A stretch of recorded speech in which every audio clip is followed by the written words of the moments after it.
You and I are about to take a step into a giant puzzle.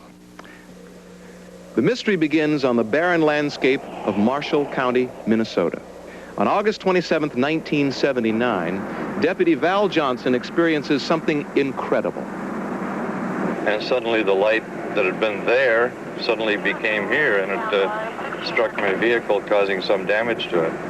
I feel that whatever Val told me about the light and the strange incident was true. I don't doubt Val in any way.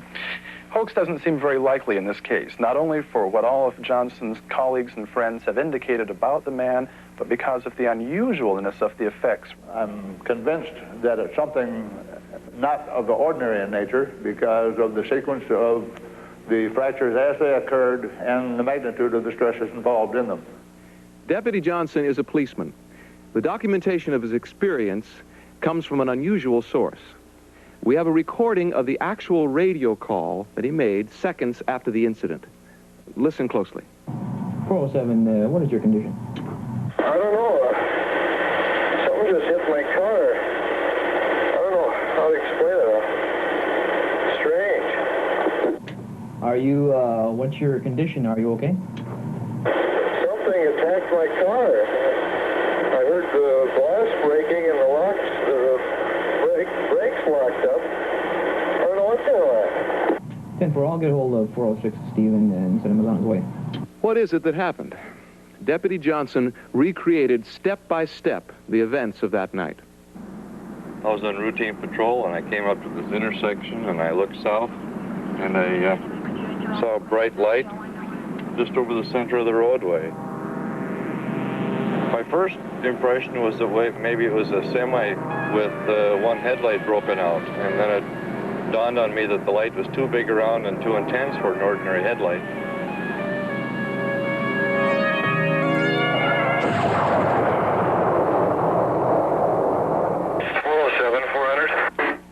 Go ahead, 407.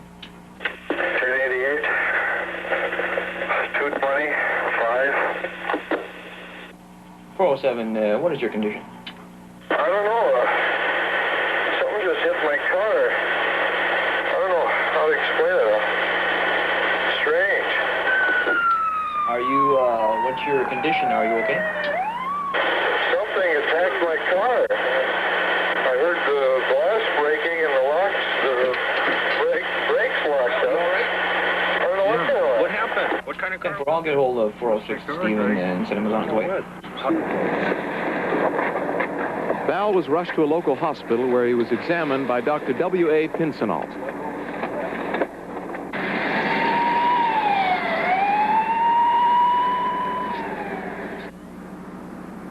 My eyes were extremely painful, as if I'd been subjected to something like arc welder burn or something. There was some salve put in my eyes, and they were covered with an adhesive bandage, but in a matter of 6 to 8 hours, it had cleared up. Alan Hendry is an investigator with the Center for UFO Studies. Now, on hearing of Val's experience, he came to Marshall County. The case is quite striking for the simple reason that a law enforcement officer has reported a sighting that left behind damage to his car and injury to his own eyes immediately following the experience. We learned of the Val Johnson case in much the same manner we learn of most of our sighting reports.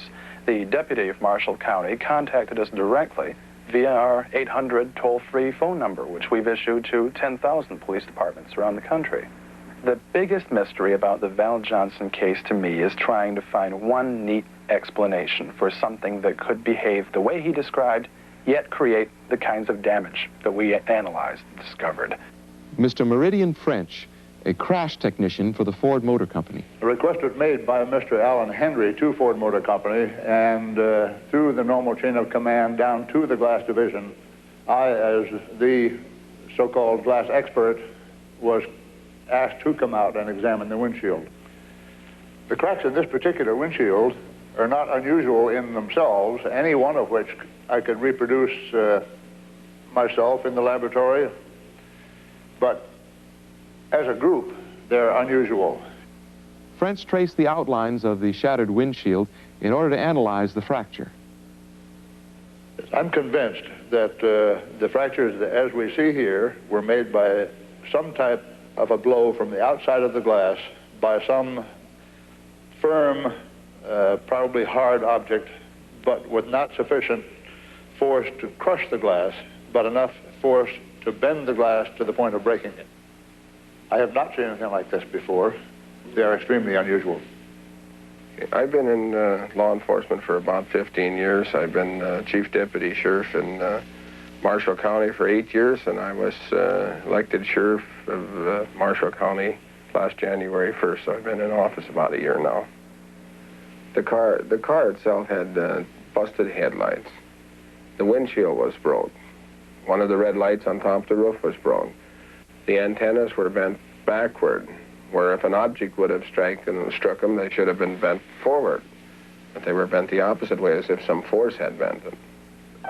Val Johnson's a very good fellow, and he's a good officer. He has 3 young children and a nice wife, and he's a very reliable person. And my feeling was that whatever happened was strange and unknown, and there was no doubt in my mind that Val was telling what he actually saw. This is Deputy Val Johnson and his wife, Roseanne. Everybody?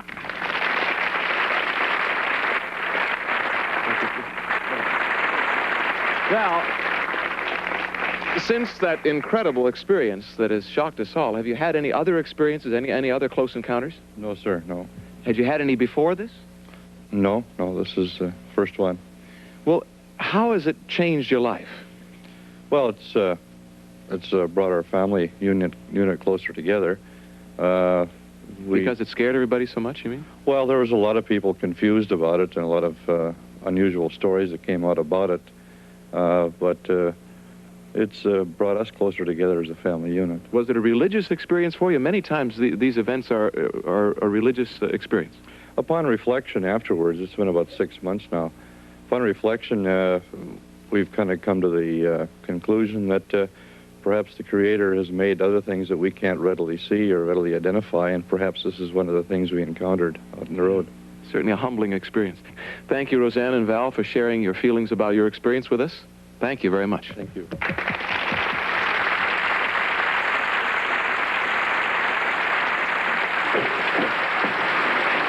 Val, what happened? I don't know what the hell happened. What kind of car was it? Wasn't a car, Greg.